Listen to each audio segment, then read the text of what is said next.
Hello and welcome to another mathematics tutorial. Today I'm going to be showing you the reverse triangle inequality for real numbers. This is similar to the triangle inequality, so if you haven't seen my video on that, do check out the link provided and it will take you to my video on the triangle inequality.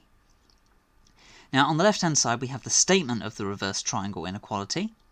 If we have two real numbers, a and b, then it tells us that the modulus of a minus b is greater than or equal to the modulus of a minus the modulus of b. So this may be a bit confusing at first because there are multiple modulus signs here. But I've given you an example where we take a is equal to 3 and b is equal to minus 2. And then you see if you just plug in the numbers, you will verify that the statement is correct in this case. So just have a look at that just to get used to the multiple modulus sign.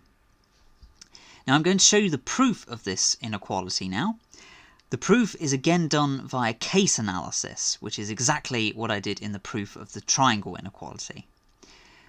Now, case number 1 will be a is greater than or equal to 0, and b is also greater than or equal to 0. So start off nice and simple. Then let's have a look at this multiple modulus term. What does it look like? Well, we're going to get a here, because the modulus of a will just be a, and the same for b.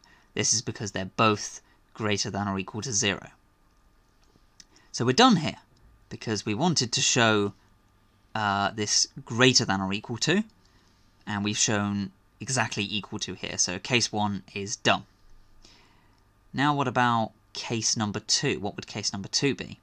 Well, we'll still keep a is greater than or equal to 0, but now we'll take b as less than 0, so b is negative. Let's again look at this multiple modulus term, see what we can do with it.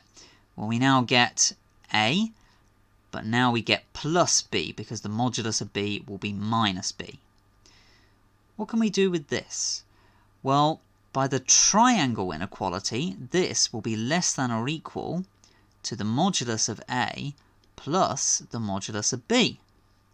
So this is by triangle inequality. By triangle inequality, the usual version of the triangle inequality. Now, how can we use this information? Well, this is going to be equal to a minus b, because a is the modulus of a and the modulus of b is minus b. But this is precisely equal to the modulus of a minus b, because a is greater than or equal to b, because b is negative, and that gives us a minus b is greater than or equal to 0. So don't forget a is non-negative, b is negative, so a is certainly greater than or equal to b. So again, we're done here. We have shown equality here, so we're done. Now, what about case number 3? Well, you can argue that case number 3 will be that a is less than 0 and b is greater than or equal to 0. But here, we just swap a and b around in the same as in case number 2. We just swap a and b around and we end up with the same proof, so we don't even need to consider this case. Case number 4 will be a is less than 0 and b is less than 0.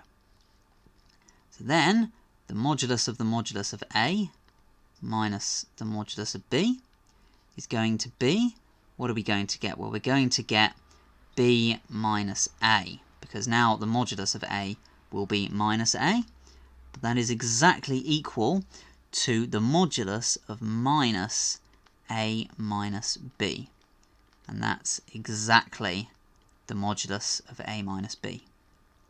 And that is because the modulus of y is equal to the modulus of minus y. So we're done again here. We've got this equality statement here, which is exactly what we wanted. So that concludes the proof. Don't forget this useful little bit we used at the end, saying that the modulus of a number is the modulus of the negative of a number. Very simple, but sometimes useful to spot it. Well, I hope you enjoyed the proof and it was clear enough to you. If you're confused or have questions, just ask in the comments section, and I'll do my best to answer your question. Thank you for watching, and don't forget to subscribe.